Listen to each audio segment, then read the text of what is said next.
documento fiscal no Brasil, com todo o apoio e com um consenso entre os fiscos estaduais e o fisco federal. Então, dentro do avançar do tempo, a gente não vai abrir para as perguntas, mas agradecer a todos que aguentaram até agora, né, quase no horário do almoço, já aqui em português, que ainda tem o próximo painel, que também trará muitas informações importantes. Obrigado. Obrigado, secretário.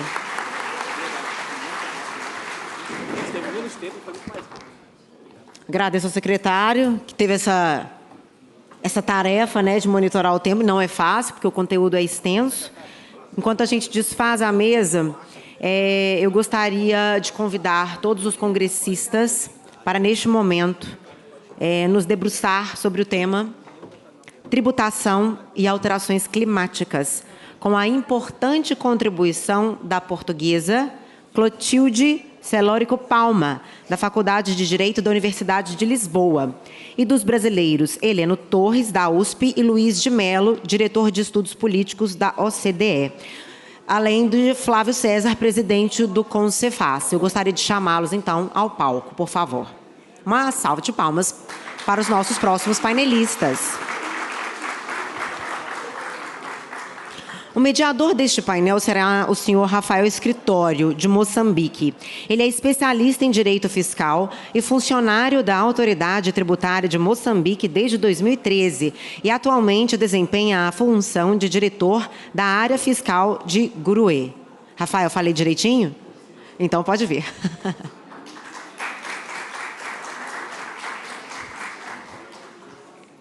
Rafael, como já adiantado pelo secretário do Acre, nosso prazo está muito curto e eu vou te dar essa tarefa, então, que não é das mais fáceis de monitorar os tempos dos nossos colegas painelistas em 15 minutos cada, tá bom? Aqui está o controle, tá? Você já está com as fichas? Sim, já. Sucesso para você. Obrigado. Obrigada. Ok. Não sei se a minha apresentação está aí. Ok. Talvez assim. Raquel? Está logo aí. Tem um comando. É a minha Aqui está o apresentação. comando. Ela vai abrir. Ok, Assim ok, que você ok. começar, ela abre, você já pode disparar. Para passar É aqui, para frente. Isso. Muito bom dia.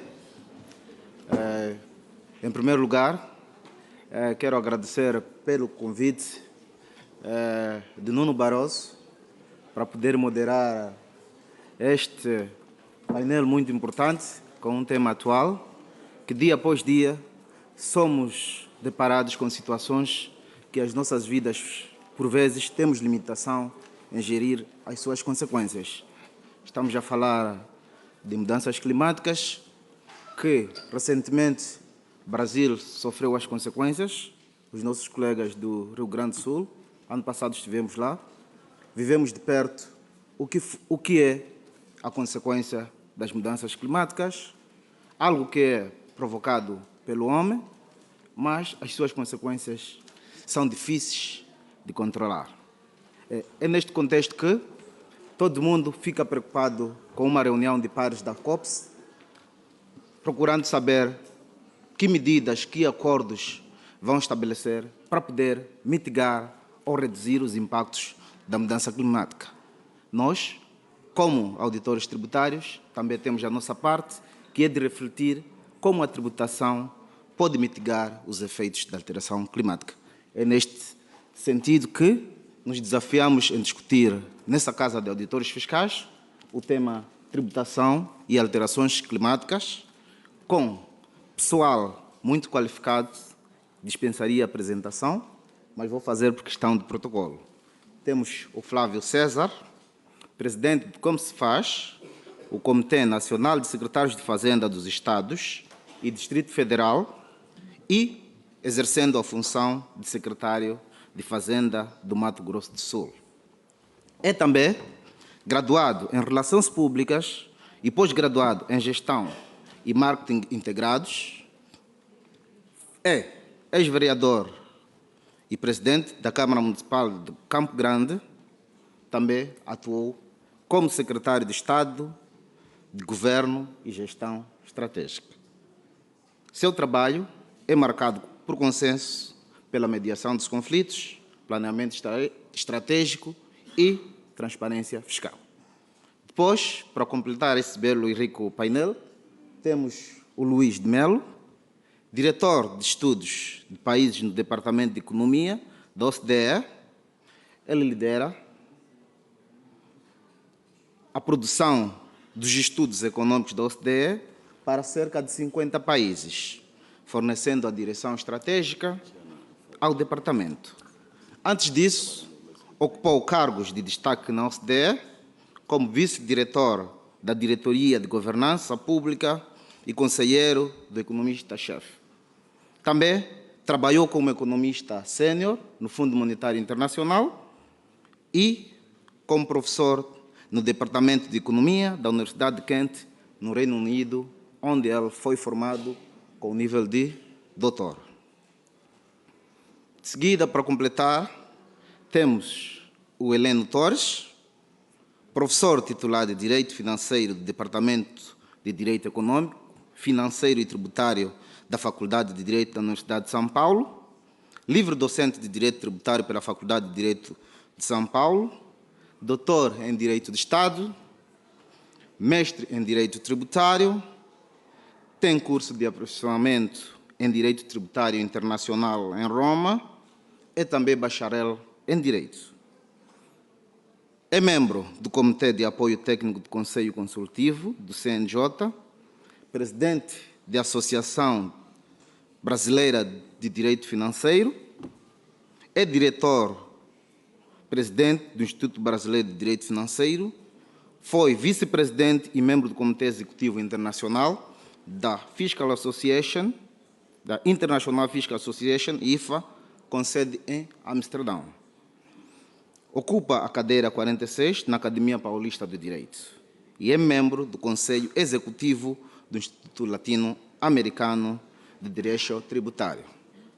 Não obstante, a de casa, a Clotilde Celorico Palma, é doutora em Ciências Jurídicas e Econômicas, especialidade em Direito Fiscal pela Faculdade de Direito da Universidade de Lisboa, foi chefe do Gabinete do Secretário do Estado dos Assuntos Fiscais, do 17º Governo Constitucional e adjunta do Secretário do Estado dos Assuntos Fiscais no 13º e 14º Governo Constitucional. Foi representante da área fiscal no Grupo de Trabalho para a Presidência Portuguesa do Conselho Europeu em 2000. De igual forma, membro do Grupo de Trabalho para a Reforma Fiscal, constituído na Assembleia da República em 2000. Fez parte da Comissão Europeia para a Reforma do IVA, é membro do Grupo Comunitário do Código de Conduta e do Fórum da OCDE para as práticas de concorrência fiscal nociva desde a sua constituição. No ISCAL, é professora coordenadora da área de fiscalidade, diretora do curso de mestrado em fiscalidade e de licenciatura em contabilidade e administração, ramo de fiscalidade. Na Faculdade de Direito da Universidade Nova, é professora dos institutos de Direito Europeu e de Direito Econômico, Financeiro e Fiscal. É com esse painel rico que nos desafiamos em curto tempo, tendo em conta a gestão do tempo, darmos os nossos contributos. A nossa sequência vai ser intercalada com as nacionalidades. Vamos abordar, primeiro, o Flávio vai trazer a sua abordagem, olhando para a perspectiva do seu país e da sua agremiação. Depois, vamos intercalar o Luís de Melo, de seguida, Heleno Torres e, por fim, vamos dar, como a PIT é feminista de natureza, vamos dar uma senhora para fechar de forma rica o nosso painel. Temos...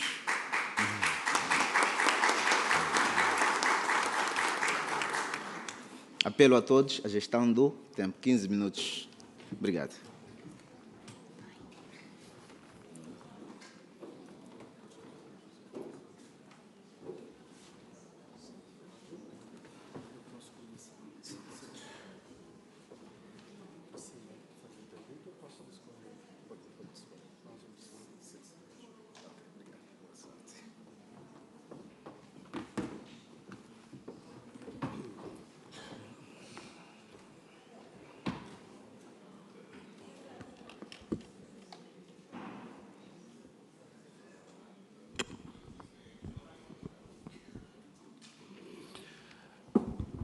Bom, primeiramente, cumprimentar a todos vocês.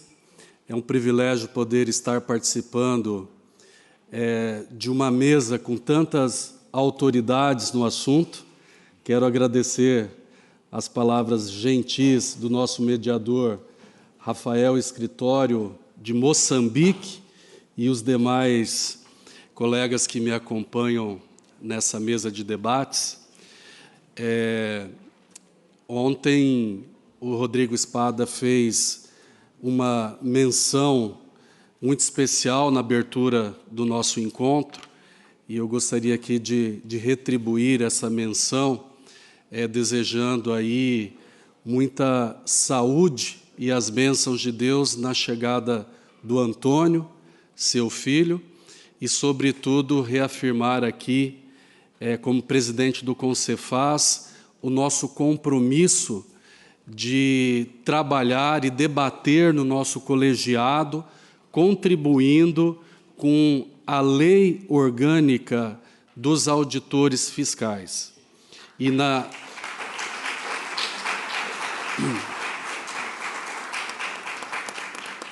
mesma dimensão que eu fiz ontem, uma menção honrosa aos secretários de Fazenda, representando vários estados do Brasil neste congresso. Nós estamos em 7 secretários de Fazenda estaduais.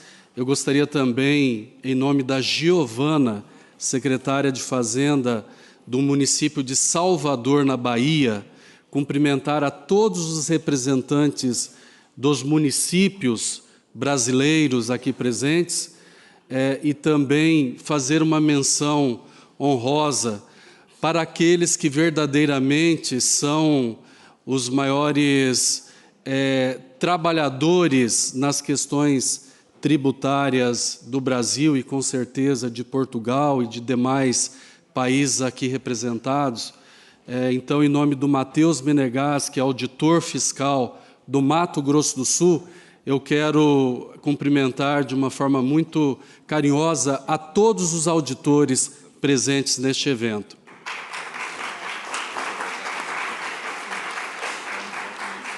E ainda gostaria de manifestar um abraço fraterno àqueles que estão nos acompanhando no Brasil e em Portugal, em outros países, através da transmissão ao vivo, em nome do Dr. André Horta, que é auditor fiscal, diretor institucional do Concefaz, cumprimentar toda a nossa equipe do Concefaz, e também em nome do Bruno Bastos e da Silvia Leal, que são auditores fiscais no Mato Grosso do Sul, cumprimentar toda a minha equipe, um time de ouro de excelência que compõe a equipe da Secretaria de Fazenda do Mato Grosso do Sul.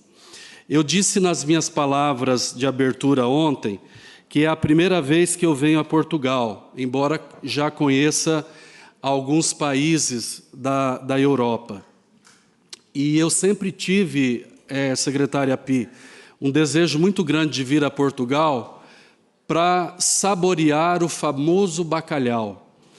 E eu confesso a vocês que eu tive esse prazer especial, primeiramente na minha chegada em Lisboa, num restaurante intitulado Rei do Bacalhau. E ali, Pi, para você que está indo para Lisboa, é uma torre de bacalhau que eu nunca tinha visto nada igual. Porque é uma espessura assim comparada ao Burj Khalifa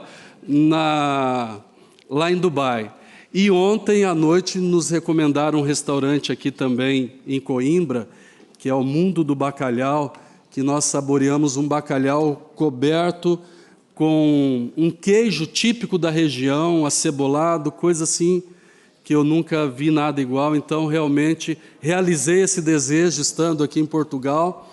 E eu tive a curiosidade de pesquisar um pouco sobre o bacalhau. E o bacalhau é tradicional em Portugal justamente desde a época de Dom Pedro, né, que os navegantes salgavam os peixes para as suas expedições. E o bacalhau consumido aqui em Portugal, a sua maior parte vem da Noruega e da Islândia.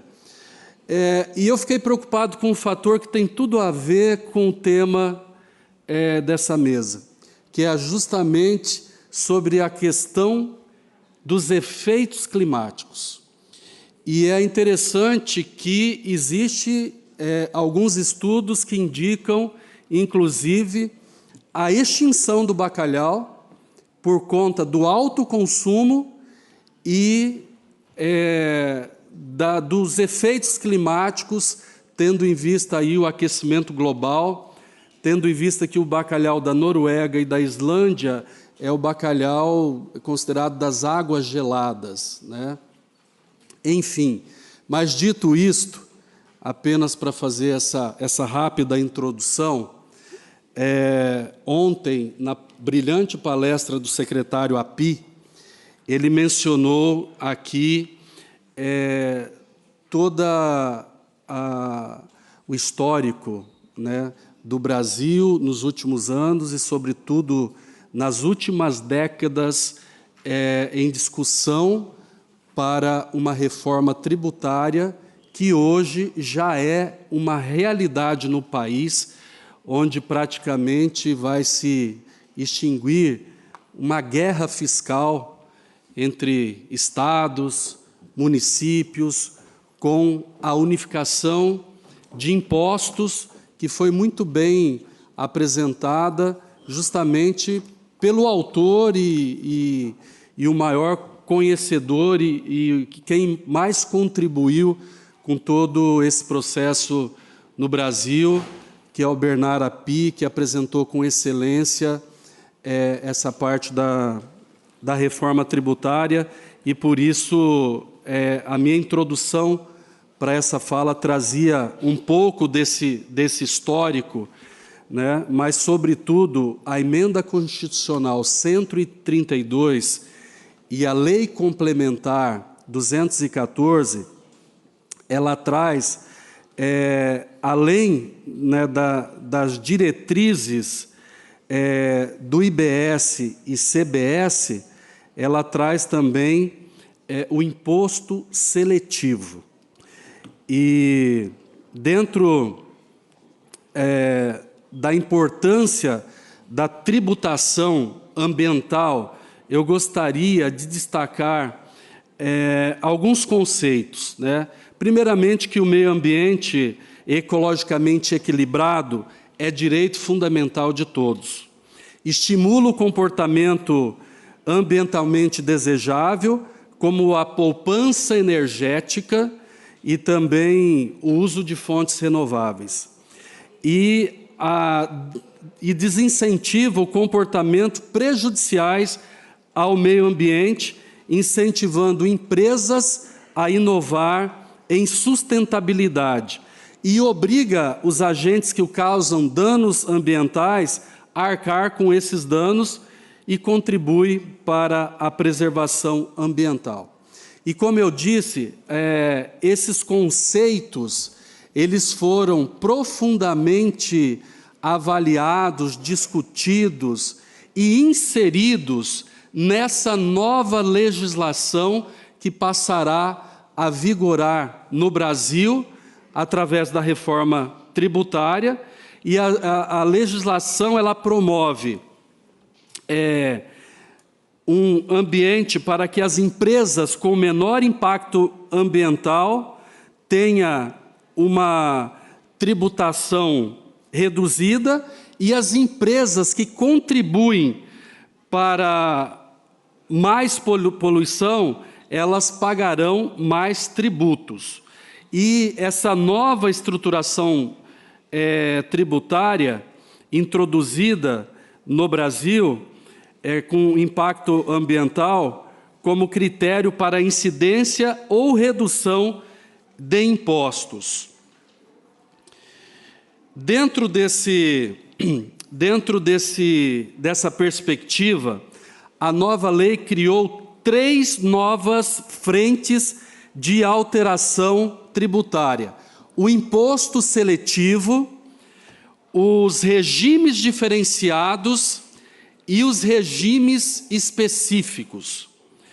O imposto seletivo, ele incide sobre os serviços considerados prejudiciais à saúde e ao meio ambiente, como cigarros, bebidas alcoólicas, carvão mineral, bens e serviços relacionados a veículos, embarcações e aeronaves, e bens minerais são itens que terão elevação de impostos.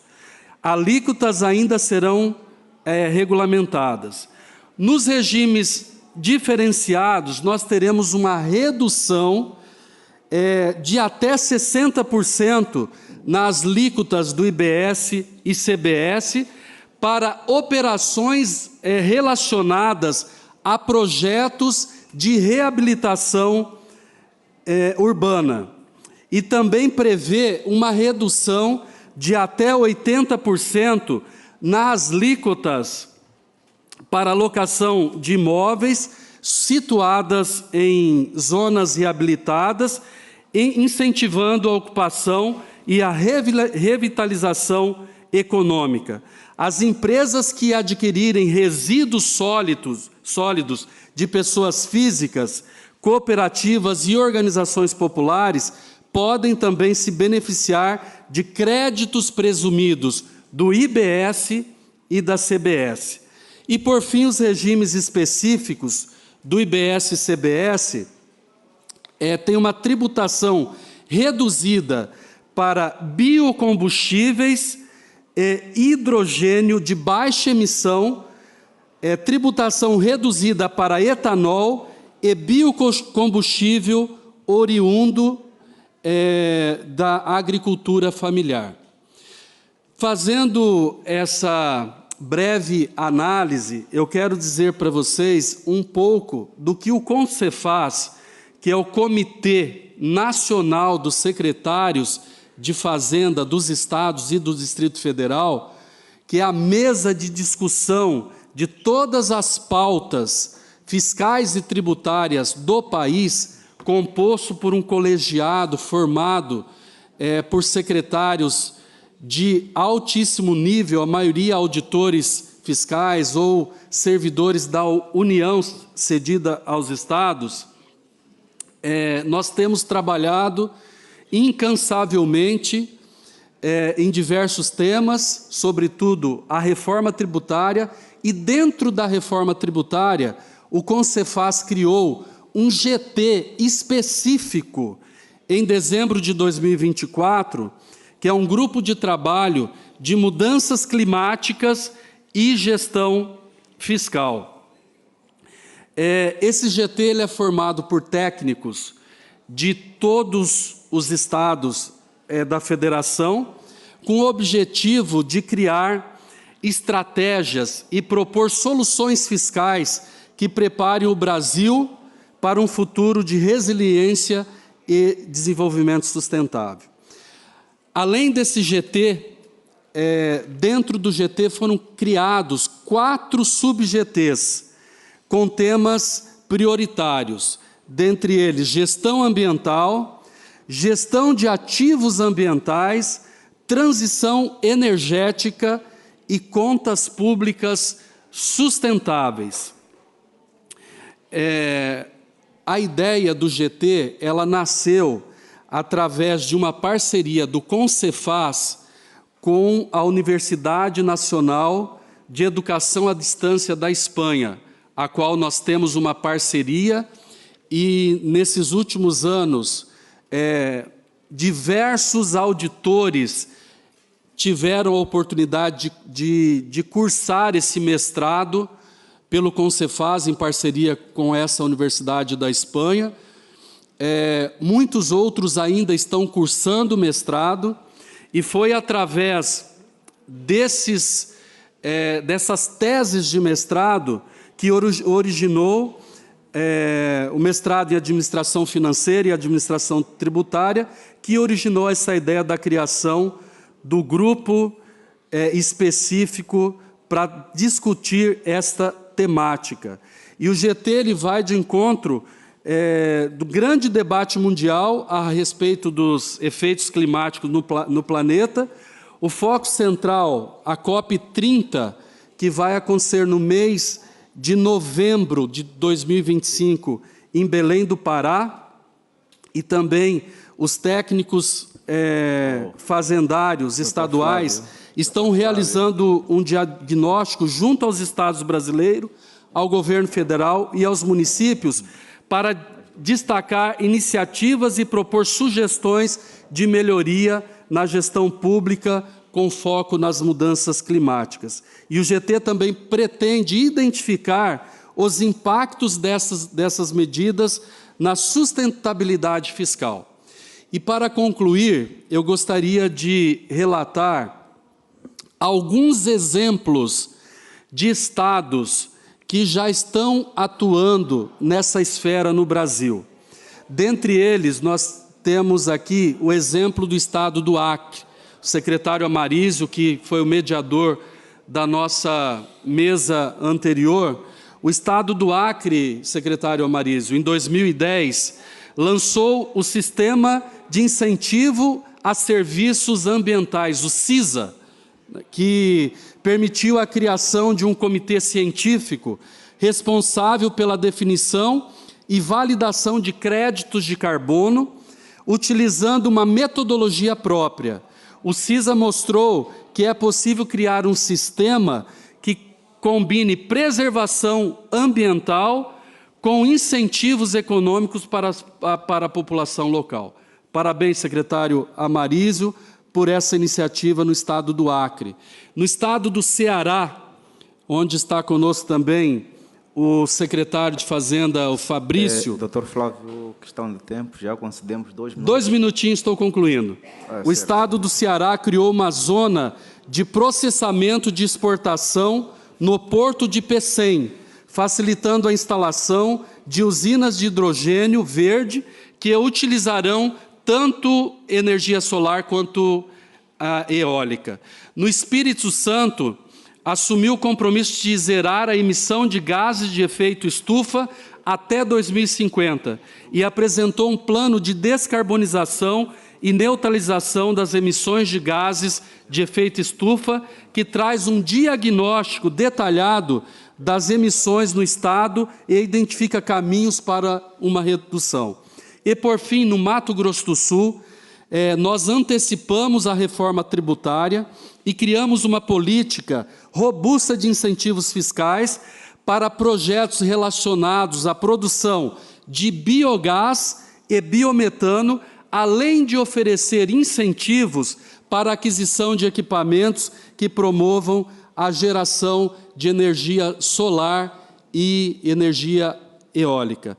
Esses são alguns exemplos já adotados por estados do Brasil, contribuindo, então, com todo esse processo. E aqui eu quero, mais uma vez, em nome da professora Maria Aparecida, vice-presidente da FEBRAFIT, e todas as demais entidades, parabenizar pela realização desse grande evento, uma oportunidade única, né, de debater esses temas tão importantes para o momento. Eu tenho certeza que, dessa forma, estamos cada um colocando um tijolinho nessa grande construção e, com certeza, todos nós almejamos um futuro melhor. E por isso eu encerro as minhas palavras com uma citação de uma escritora norte-americana, Ellen White, que diz: nada temos a temer do futuro, a menos que esqueçamos a forma como Deus nos guiou no passado. Viva os auditores, viva Portugal e viva o Brasil!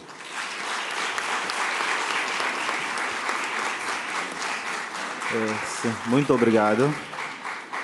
De seguida, correndo atrás do tempo, vamos convidar o Dr. Luís de Melo. Foi um ajudante no controle de tempo. Acredito que ele vai conseguir gerir o tempo. Obrigado. Uma grande responsabilidade, Rafael. Sim, sim. Muito obrigado. Boa tarde a todos. Eu queria agradecer o convite dos organizadores, é um grande prazer estar de volta a Coimbra. Eu queria fazer, então, uns poucos comentários sobre como a tributação se insere nos instrumentos mais amplos de precificação das emissões, que é o instrumento principal de mitigação dos efeitos das mudanças climáticas. É um tema que tem atraído muita atenção por parte de governos, por parte da academia, por parte de organizações internacionais como a OCDE, e temos trabalhado muito no sentido de identificar a evidência empírica, instrumentos que os países venham a utilizar nessa área e, principalmente, a eficácia desses instrumentos na redução das emissões. Basicamente, os impostos que incidem sobre as emissões, direta ou indiretamente, são instrumentos muito poderosos na redução das emissões. Eu sou economista, a minha abordagem vai ser muito econômica sobre isso, né? Então, basicamente, em termos econômicos, a elasticidade das emissões em relação aos preços tende a ser muito alta, na maioria dos setores, né? Então, é importante elencar todos os instrumentos que existam nessa área e como a tributação contribui para a precificação das emissões. A tributação não é o único elemento da precificação. A precificação é um conceito mais amplo, basicamente inclui todos os tributos explícitos sobre as emissões, mas inclui também o efeito dos mercados de carbono e inclui também os efeitos indiretos de todos os tributos que incidam sobre o consumo, o uso ou a produção dos combustíveis fósseis. Então, podemos já distinguir uma tipologia em que, basicamente, temos os instrumentos diretos, os impostos explícitos e os mercados de carbono, e os indiretos, que são, basicamente, tudo que tem a ver com a tributação do uso, consumo, produção de combustíveis fósseis. Há, além disso, outros instrumentos de mitigação que são muito importantes, instrumentos que não têm a ver com mercados ou com preços. A regulação tem um papel também essencial nesse esforço. Mas entre os mecanismos regulatórios ou de não mercado e os instrumentos de mercado ou de preços, os de preços são conhecidos e a evidência sugere que são os mais potentes no sentido de reduzir as emissões. Bom, um comentário também geral. Os tributos ambientais em geral e os que incidem sobre as emissões não são tributos arrecadatórios. O objetivo principal não é a arrecadação, são impostos pigouvianos, não é? São no sentido de que visam alterar o comportamento, visam alterar a forma como as economias, visam alterar o custo de oportunidade, digamos, ou o preço relativo das emissões em relação a fontes que não sejam associadas a emissões de gases de efeito de estufa. Bom, o que nós vemos a nível internacional? Eu quero ir além do que é o caso brasileiro ou o caso português e ver o que se passa entre as economias do mundo que mais emitem. Então, a OCDE, a cada 2 anos, mais ou menos, nós temos um relatório em que, basicamente, nós olhamos para 80 países. Esses 80 países são responsáveis por mais de 80% das emissões globais. Então, é um universo bastante representativo do que são as emissões. E o que esse relatório periódico que nós fazemos diz é que, principalmente 2 pontos que são importantes nesse sentido. O primeiro é que a cobertura dos impostos e a cobertura dos instrumentos de precificação, mais que os impostos, é muito baixa. Praticamente, só 42% das emissões a nível global estão precificadas de uma forma ou de outra, por impostos, mercados de carbono ou impostos indiretos que incidam sobre os combustíveis fósseis. É uma cobertura muito baixa. Não é? E cobertura muito baixa porque nós sabemos que desses 42%, menos da metade tem a ver com impostos explícitos sobre as emissões. A maior parte disso são ou mercados de carbono ou tributos que incidam sobre o consumo de combustíveis fósseis. Há ainda vários países que, ainda além de não tributarem as emissões, ainda oferecem subsídios, subvenções ao consumo, o que, então, atua no sentido ainda oposto ao que se almeja. A maioria dos impostos ou dos preços, quero dizer, quando falo de impostos, são instrumentos de precificação, mas de uma forma mais ampla, de todos os setores onde há alguma precificação positiva, o setor de transportes é o mais precificado, onde as emissões são mais caras. Outros setores também, como a produção de energia, é outro em que há uma precificação mais alta, mas há setores como a habitação, por exemplo, em que tradicionalmente, na maioria dos países, tem uma precificação muito baixa. Não é? Além da cobertura baixa, há um outro problema, é que o que é precificado a um nível muito baixo. O nível global, atualmente, do carbono, das emissões, está por volta de 14 euros por tonelada de óxido de carbono. 14 euros é um nível que é considerado muito baixo para alterar o comportamento.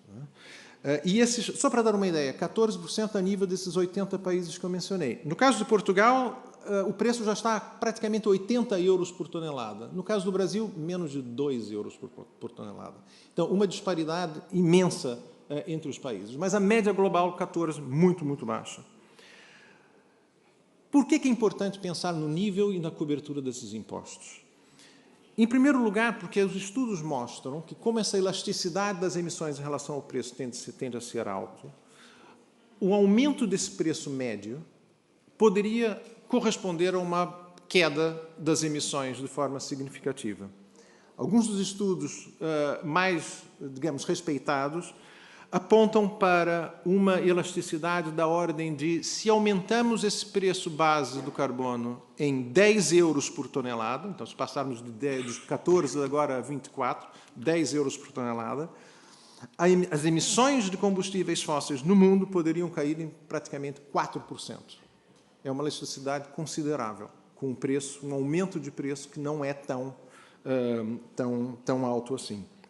Se chegássemos a um piso global de 60 euros por tonelada, que é o nível de preço das emissões que é considerado o mais ideal, por razões que não temos tempo de entrar nisso, então, se chegarmos a 60%, as emissões poderiam cair em cerca de 15% em relação aos níveis de 2018.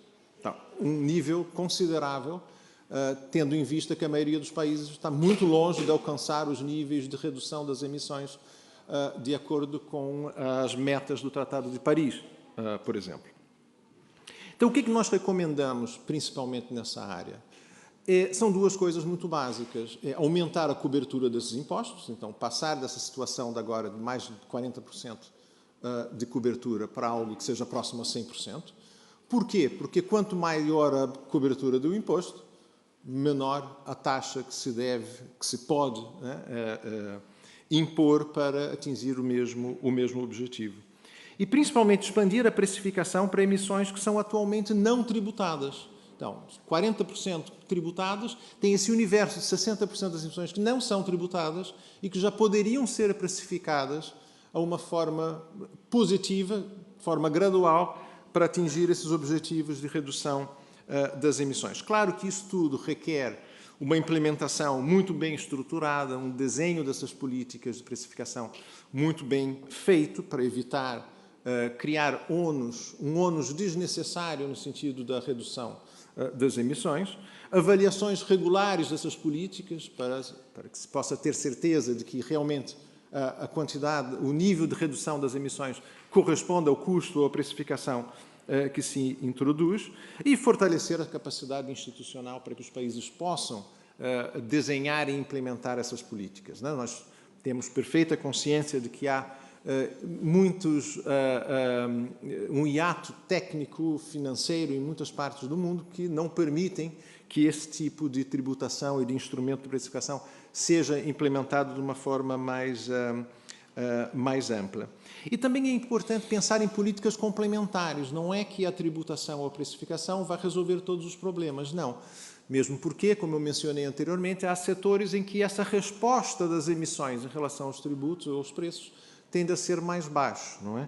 E também o facto de que o custo da redução das emissões depende, em grande medida, de mudanças tecnológicas, da inovação, da capacidade de adoção dos países a adotar tecnologias baseadas em fontes renováveis de energia e por aí adiante. Então, é importante trabalhar na parte de precificação, mas ir muito além disto, no sentido de contribuir para uma redução de emissões coerente com os objetivos de redução de mudanças climáticas que estão contemplados em tratados internacionais, por exemplo. E o último tema e que concluo com isso é que por que é tão difícil aumentar a precificação das emissões? Isso tem a ver com a economia política desse tipo de impostos. E nós também tentamos investigar de uma forma um pouco mais clara quais são esses elementos da economia política que impedem o aumento da precificação do carbono ao redor do mundo.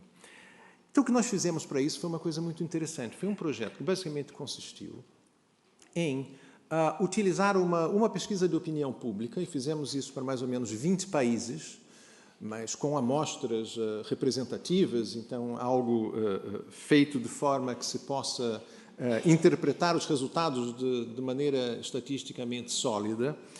E o que esses dados nos permitiram compreender é que a aceitação por parte da opinião pública é tão baixa em relação aos impostos, porque, basicamente, claro, ninguém gosta de pagar impostos. Então, é uma coisa que se aplica não só a esses impostos, como outros, não é? Mas que, se há uma claridade, se há uma clareza por parte dos governos, no sentido de explicar à sociedade por que aqueles impostos ou aqueles preços são aumentados, de forma clara, a opinião pública tende a mudar. Nós fizemos, basicamente, esse tipo de experimento em que as pessoas, basicamente, as perguntas eram não condicionadas a respostas. Então, praticamente, se perguntava às pessoas qual era o grau de aceitação em relação a diferentes instrumentos de mitigação. E as respostas, basicamente, negativas. Isso em países ricos, países pobres, desenvolvidos, pouco desenvolvidos. Então, uma variedade muito grande de países. E foi interessante ver que, basicamente, a aceitação era muito parecida em países mais desenvolvidos, países menos desenvolvidos. Agora, a aceitação mudou de forma muito clara quando as pessoas sabiam o uso que se ia fazer das receitas associadas àqueles impostos. Mais uma vez, o tema, isto é um imposto pigoviano, isto não é um imposto arrecadatório. Mas quando as pessoas sabem o que se vai utilizar, como se vai utilizar aqueles recursos, então a aceitação muda. E, basicamente, duas áreas foram as que foram associadas à melhor aceitação da precificação. Em primeiro lugar, era utilizar as receitas daqueles impostos para, de uma forma ampla, proteger os grupos sociais que seriam afetados de forma mais negativa pela redução dos impostos. Então, basicamente, um aspecto distributivo muito claro no que se trata da aceitação social dessas políticas. E, em segundo lugar, se estas receitas fossem utilizadas para financiar inovação no sentido de descarbonizar as economias, e no sentido de investimento, de financiar investimento em transporte público, que é uma área em que é muito próxima, a precificação é muito próxima dos bolsos das pessoas, não é?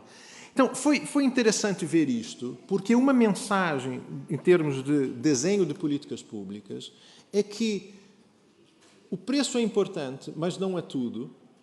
Há mecanismos que não são de precificação, que são de natureza regulatória, que também são muito importantes.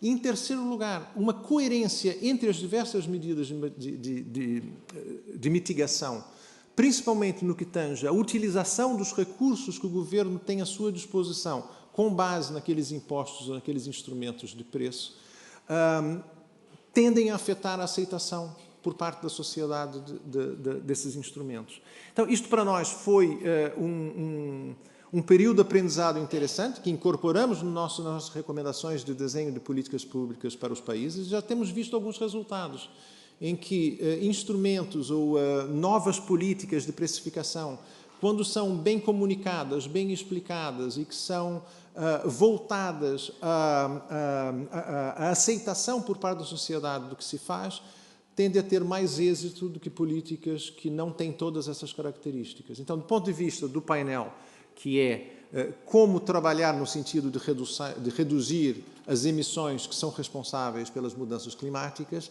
nós temos na área da tributação um instrumento extremamente poderoso que infelizmente não é utilizado a nível desejável, mas que pode ser em breve, e esperamos que seja por parte dos países que estejam mais empenhados em cumprir as suas metas e as metas que são estabelecidas em termos de acordos e negociações globais. Obrigado. Uau. Beleza.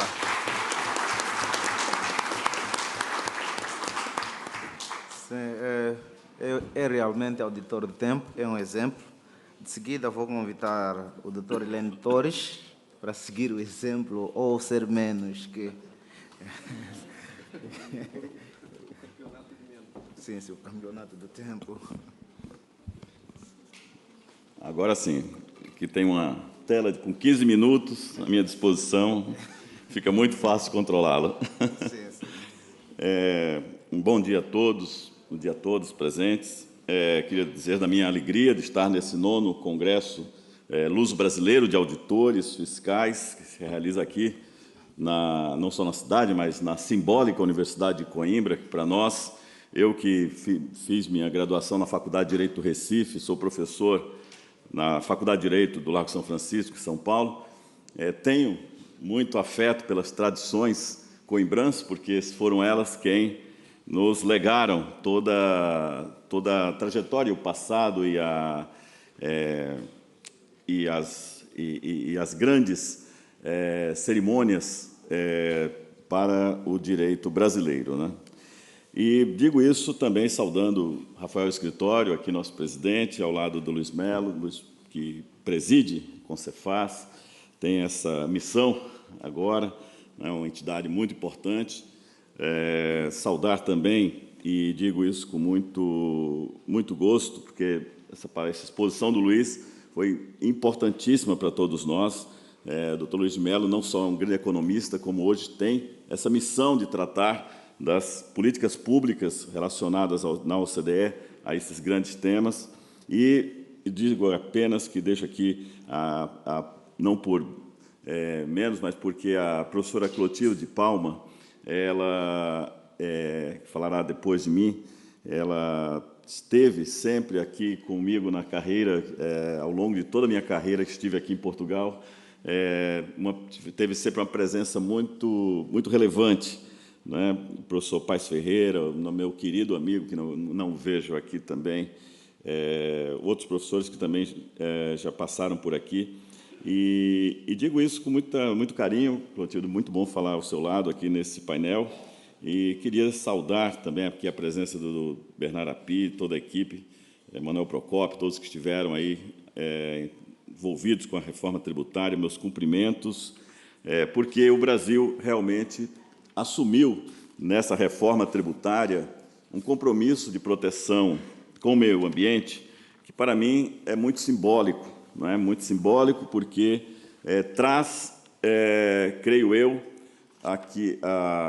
para o direito tributário, algo que já estava muito claro na mente de todos sobre a importância e o papel da proteção do meio ambiente no Brasil. O meu caríssimo amigo Vasco Branco Guimarães sabe muito bem, porque é quase um brasileiro honorário, né? Está no Brasil permanentemente e conhece a importância que damos à Amazônia e todas as suas aquelas áreas, né, contíguas. De 10 a 21 de novembro, nós celebraremos ali a 30ª Conferência da ONU sobre Mudanças Climáticas, em Belém do Pará, e, sem dúvida nenhuma, o governo brasileiro tem demonstrado um apoio permanente a essas iniciativas. Foi assinado, no ano passado, um pacto pela transformação ecológica, pacto dos 3 poderes pela transformação ecológica, o que tem um significado muito importante para tudo que vamos falar neste momento. Porque, afinal de contas, a proteção ao meio ambiente, ela busca no direito financeiro, no direito tributário, diversos instrumentos. Não há uma receita pronta para a proteção ambiental. O direito financeiro e o direito tributário, portanto, promovem meios, instrumentos para que a governabilidade, o país e as empresas, né, possam contribuir para evitar, né, os impactos das mudanças climáticas em relação ao meio ambiente. E aí, nesse ponto, eu acho que é essencial, nós percebemos basicamente o seguinte. O primeiro deles é esse que acaba de falar Luiz Melo, ou seja, primeiro precisamos precificar o carbono. E essa fala dele é extremamente importante, especialmente quando, ao final, deixa claro que não temos aqui um consenso absoluto sobre o que seja o preço do carbono aplicado. Isso não existe ainda. Nós temos, sim, que perseguir os instrumentos para chegar a esses preços implícitos e explícitos em relação à composição dos preços. E é nesse momento que a questão tributária tem um papel decisivo, porque você tem, de um lado, incentivos fiscais e tem, de um outro, a aplicação de tributos como meios, instrumentos aptos para alcançar esses objetivos. A aplicação de tributos para formar um fundo que, eventualmente, possa compensar certos danos, como é o caso da CID Combustíveis no Brasil, que é um tributo, uma contribuição adicional que se cobra sobre combustíveis fósseis, mas que aquele resulta na formação de um fundo que tem como missão também financiar pesquisas de biocombustíveis e outros meios de redução de carbono. Então, o preço, portanto, de carbono, ele seria capaz de servir como um meio de comparativo entre as nações para saber quais estão e em que medida essas nações estão cumprindo o Acordo de Paris sobre as metas, né, de emissão de carbono. Então, é nesse sentido que eu penso que a COP, que vai se realizar no Brasil, né, esse encontro das partes vai discutir uma série de temas, terá uma importância capital, talvez, justamente aí, na definição desses meios. E o direito tributário, como eu disse, tem um compromisso, ou serve, né, como um instrumento. O direito financeiro e o direito tributário servem como um instrumento para encontrar ou alcançar esses objetivos de desenvolvimento sustentável, né, esse ODS, os Objetivos de Desenvolvimento Sustentável, que nós deveremos sempre ter em mente. Agora, é claro que as medidas são várias. Nós temos os pagamentos dos serviços ambientais. O Brasil editou uma lei específica, que é a Lei 14.119/2021, sobre esses pagamentos de serviços ambientais. Nós temos o Sistema Brasileiro de Comércio de Emissão de Gases de Efeito Estufa, que é o SBCE, da Lei 15.042, de 2024. Nós temos uma série de instrumentos que estão sendo preparados justamente para promover a aplicação desses parâmetros do Acordo de Paris no Brasil. E é exatamente aqui que nos encontramos com aquilo que eu dizia há pouco, do papel que essa reforma tributária traz para alcançar esses instrumentos.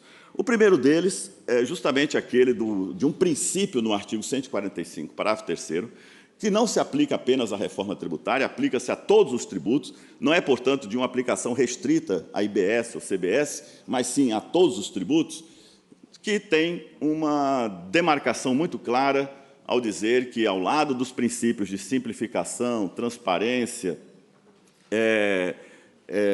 de justiça fiscal, temos ali também o da proteção ao meio ambiente. A proteção ao meio ambiente é erigida como um princípio fundamental do sistema de tributos, ou seja, no artigo 145 há uma identificação, professora Fátima Cartacho, que tem sido uma permanente estudiosa desses grandes temas de finanças públicas, sabe da importância disso, não é? Ou seja, o artigo 145 ele designa os tipos de tributos da nossa Constituição, e justamente ali estão postos esses princípios. Pois bem, mas não só. No artigo 43 está dito, lá no texto do artigo 43, parágrafo 4º, que sempre que possível a concessão de incentivos regionais considerará a sustentabilidade ambiental e a redução das emissões de carbono. Também não é uma regra que se aplica a IBS e CBS, mas sim a todos os tributos que tenham alguma forma de incentivos regionais. Além disso, o artigo 225 parágrafo 5º, parágrafo 1º, inciso 8º, determina, no capítulo do meio ambiente, a possibilidade de manter um regime fiscal favorecido para os biocombustíveis e para hidrogênio verde, na forma de lei complementar, para assegurar-lhes uma tributação inferior, né, àquela sobre os combustíveis fósseis. Isso também é muito importante. Vamos lembrar uma prática recente. Eu conto aqui, é quase uma anedota, no governo do presidente Michel Temer, houve uma greve de caminhoneiros. E aquela greve inusitada dos caminhoneiros parou o Brasil, né? Então, trouxe ali uma situação alarmante para todos. E aí o governo, o que fez? Zerou todas as alíquotas dos tributos incidentes sobre combustíveis fósseis, todas. Não foi suficiente. Os estados, então, reduziram drasticamente suas alíquotas sobre combustíveis fósseis. Não foi suficiente. Até o ponto que o presidente da República edita uma medida provisória para dar 2 bilhões de euros, né, de subsídios para os combustíveis. Ou seja, isso é o oposto de toda a agenda mundial sobre a forma de evitar emissões de carbono. Então, é nesse sentido que uma regra como essa, que foi introduzida no artigo 225, tem um papel importantíssimo para evitar que algo semelhante aconteça. Que nós possamos, e o Brasil tem o melhor e mais amplo programa de biocombustíveis do mundo. Não há quem produza biocombustíveis de tantas matrizes diversificadas como nós, sejam estes biocombustíveis provenientes da cana-de-açúcar, seja proveniente que é o álcool, né, tanto hidratado quanto anidro, sejam estes de biomassas e etc. E é justamente aí que nós nos colocamos, ou seja, um grande desafio de promover justamente esse equilíbrio e essa sustentabilidade ambiental. Claro que há outras tantas iniciativas, né? Vamos lembrar aqui o ICMS ecológico, que é uma figura meio caricata, porque os estados chamam de ICMS ecológico, mas, na verdade, o projeto projeto ecologicamente sustentável é praticado pelos municípios. Então, os municípios que apresentam projetos de sustentabilidade ambiental eficientes recebem uma parcela de uma cota-parte do valor adicionado que os estados arrecadam com o ICMS. Mas é uma iniciativa que existe. E nós temos, sem dúvida, na reforma tributária, o grande instrumento, que é o imposto seletivo. Evidentemente, nós ainda não o conhecemos, ele está definido no artigo 156, inciso 8º da Emenda Constitucional 132, e está também já presente no artigo 409 da Lei Complementar 214, é um tributo que vai incidir exclusivamente naquelas hipóteses onde possam ser necessários instrumentos para reduzir os danos ao meio ambiente. E para reduzir os danos ao meio ambiente, então, como meios prejudiciais, foram postos veículos, aeronaves, produtos fumígenos, bebidas alcoólicas, bebidas açucaradas, bem minerais, concurso e prognóstico e fantasy sport. Eu não sei se fantasy sport pode ser tão danoso em termos ambientais, mas isso é uma discussão que o Parlamento resolveu incluir por razões várias. Certamente o Bernardo Api não tem culpa nenhuma disso.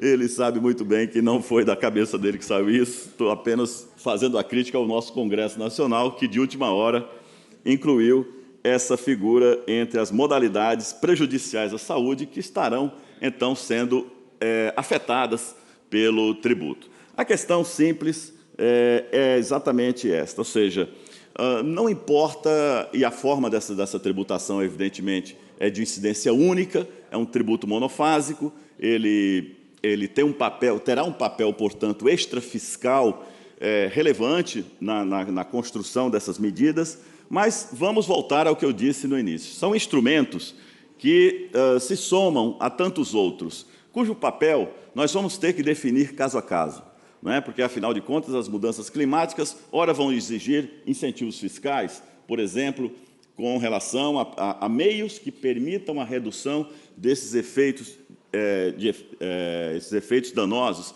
E aí os incentivos regionais podem ser muito úteis. Outras vezes nós precisaremos calibrar preços para chegarmos a um preço de carbono. E, em algum momento, nós poderemos precisar desses instrumentos para agravar consumo, onde o imposto seletivo e os demais tributos podem jogar aqui um papel também muito atrativo para termos aqui a garantia de sustentabilidade que necessitamos. Esse é um desafio de todos os povos. É um desafio do Brasil, pela extensão, logicamente, territorial que nós temos, mas também é um desafio para Portugal e a COP 2025 no Brasil, com essa 30ª conferência, traz a expectativa de que todos os países possam chegar a soluções, não é? E recomendar medidas possíveis. Certamente, a reforma tributária brasileira ajudará muito o Brasil nesse caminho. Muito obrigado.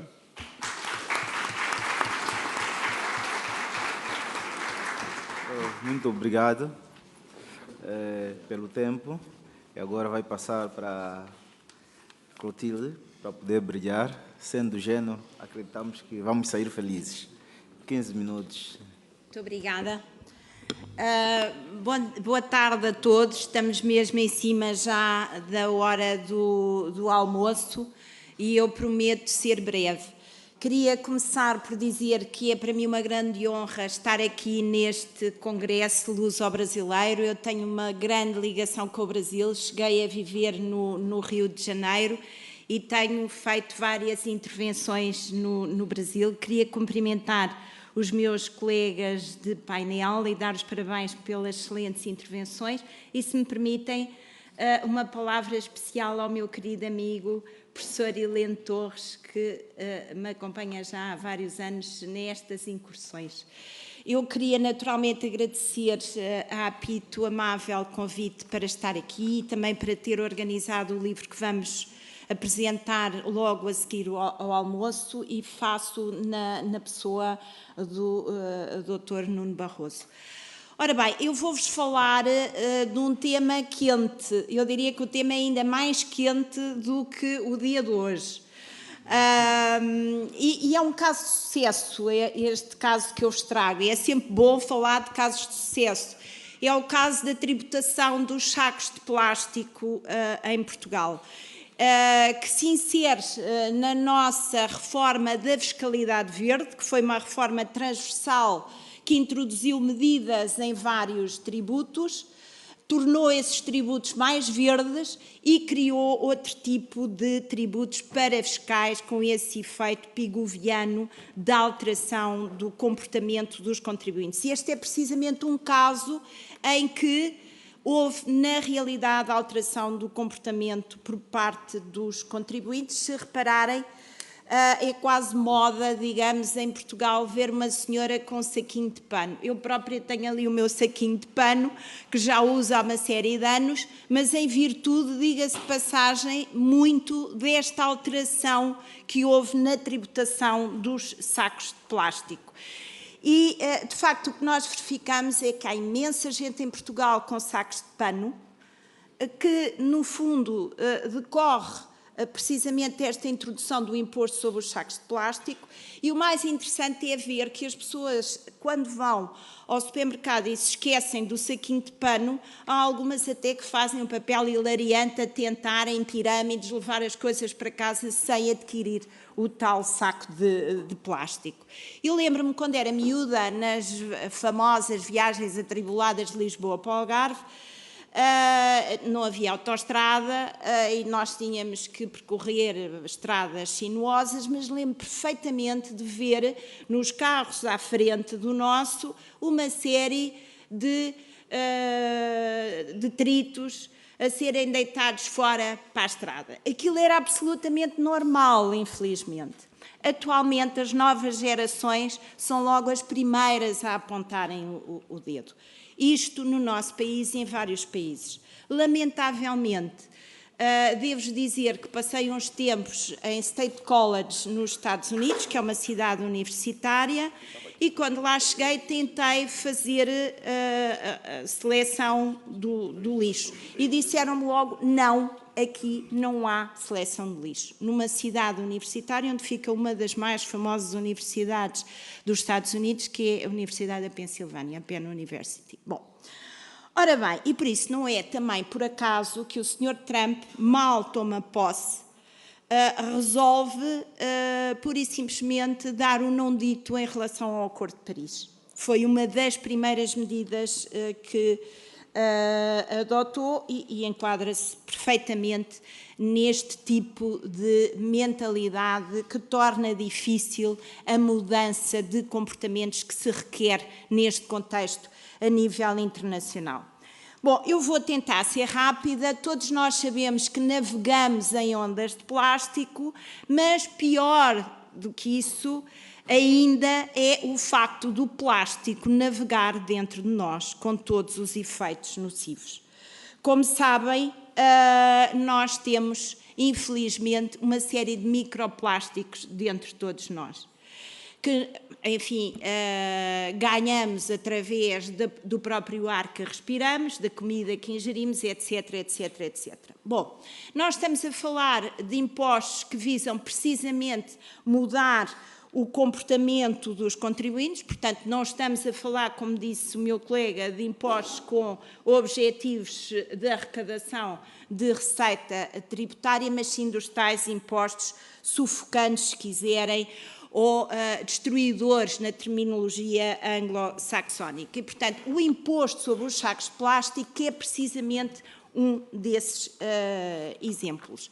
E porquê o imposto sobre os sacos de plástico? Bom, estamos cansados de ver imagens e de ouvir notícias sobre a invasão dos plásticos, cansados de ver ilhas enormes formadas apenas por plásticos, enfim, animais marinhos a morrer devido à ingestão dos plásticos ou devido ao facto de ficarem presos emaranhados de plástico, mas o certo é que os resíduos de plástico que estão acumulados no mar constituem 80% a 85% do lixo marinho na União Europeia e são um perigo enorme para todos nós.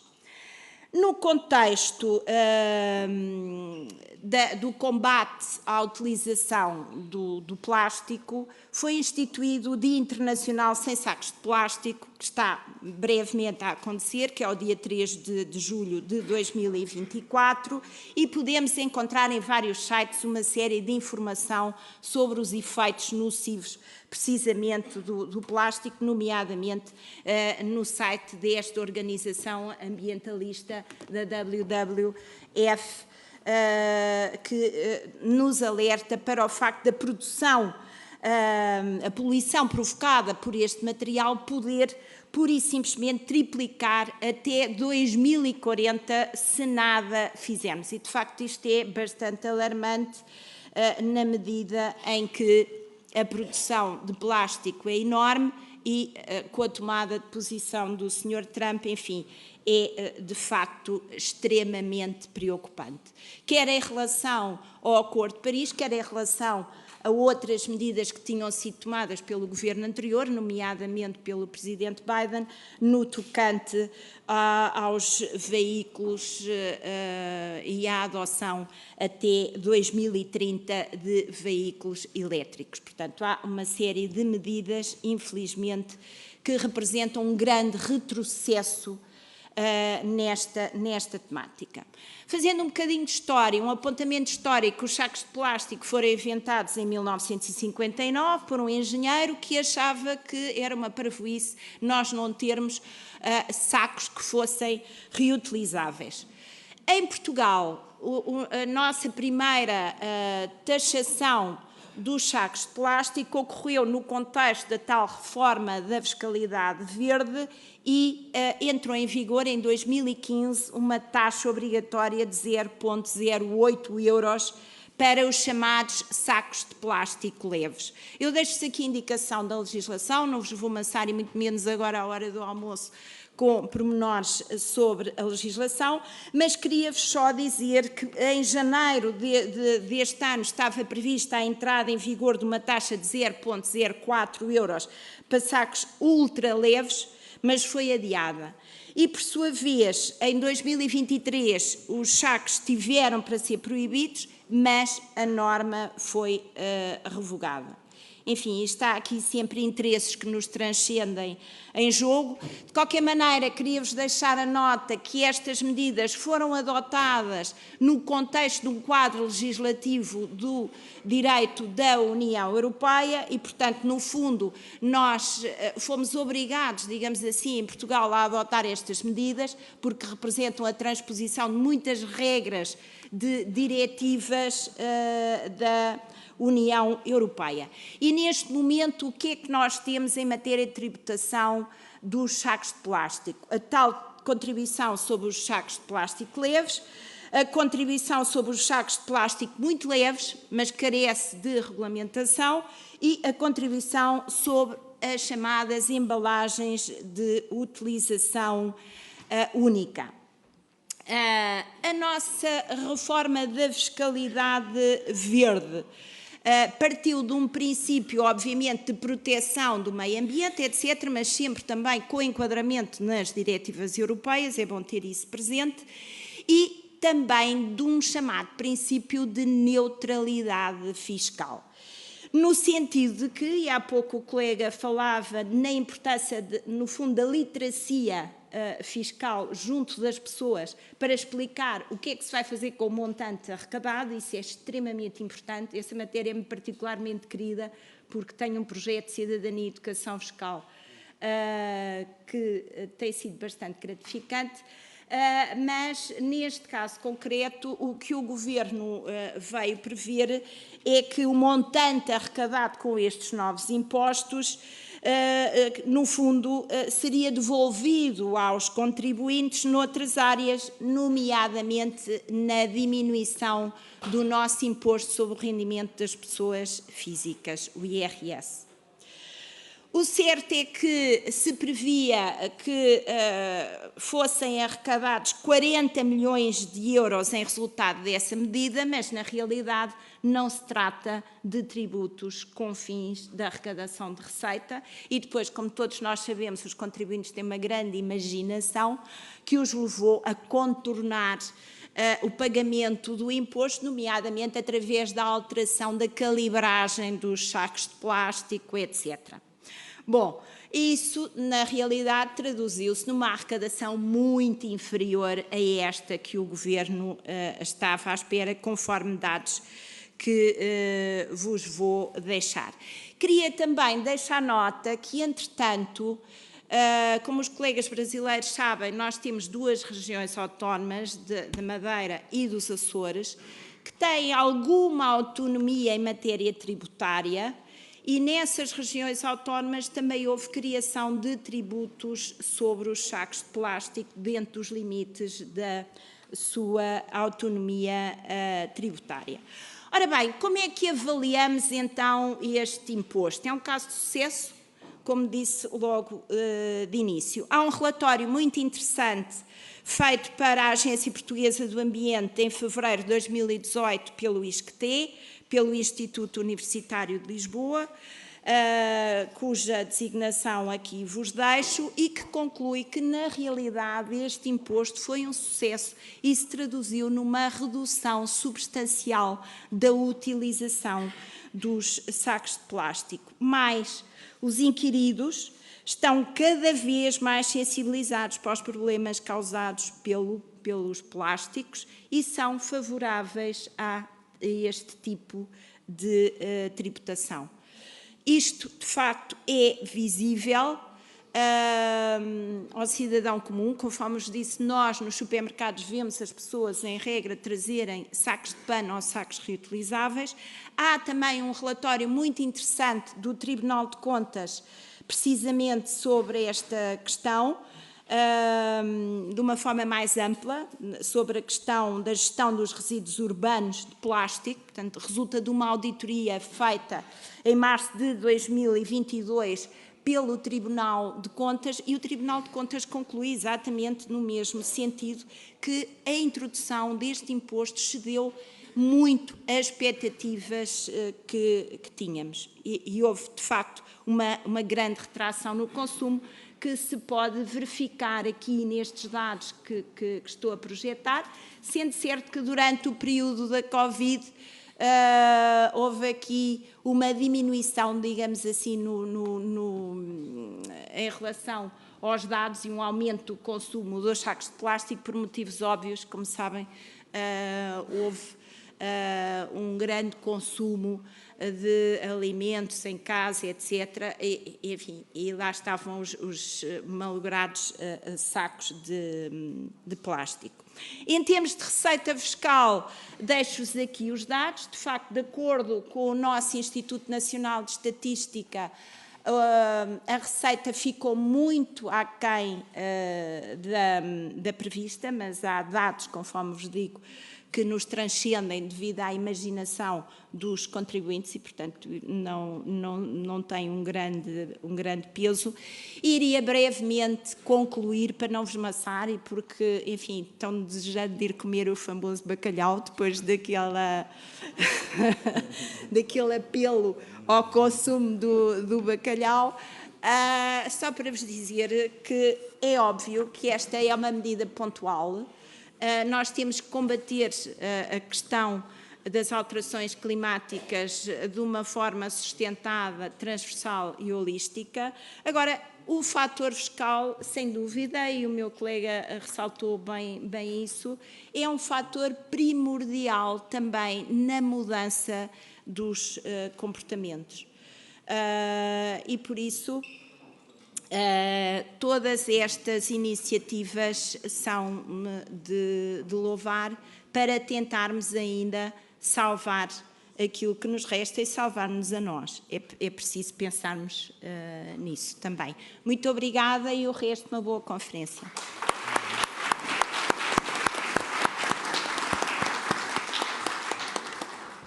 Sim, muito obrigado. Ficou aqui a abordagem em torno da tributação e alterações climáticas. Reparamos a tributação como um meio de controlar os danos ambientais que nós, humanos, temos criado e sofremos as mesmas consequências. É um desafio falar do controle da poluição do meio ambiente através da tributação, mas aqui estabelecemos pontos de reflexão entre vários estados. Vimos numa dimensão brasileira, em que envolve muitos estados, vimos outra dimensão europeia e, quem sabe, da próxima traremos nossa dimensão de África. Permitam-me quebrar o protocolo, a Papá e o Nuno, presidentes. Temos aqui na sala, primeiro quero agradecer aos meus dois novos colegas que integraram a esse barco para se enquadrar na Casa de Auditores Fiscais, ao Pio Munerala, que aceitou o convite desde a primeira. Ele é meu diretor, é meu chefe, e a colega Mafalda Ribeiro, que também integrou este desafio para vir refletir com auditores de outras partes do mundo. E, não obstante, tivemos a honra de encontrar alguém que, sem dúvida, falar da tributação em Moçambique atualmente, ele faz parte e é pai da tributação. Nós somos uma geração jovem. Temos aqui o Dr. Abubakar Changa, que desempenhou as funções na Autoridade Tributária de Moçambique. As leis devemos a ele. Também exerceu o seu papel na Justiça Tributária Aduaneira como juiz conselheiro do Tribunal Administrativo. Por isso, queremos aproveitar e roubar o protocolo para rendermos homenagem a esse nosso professor. Muito obrigado. Palmas.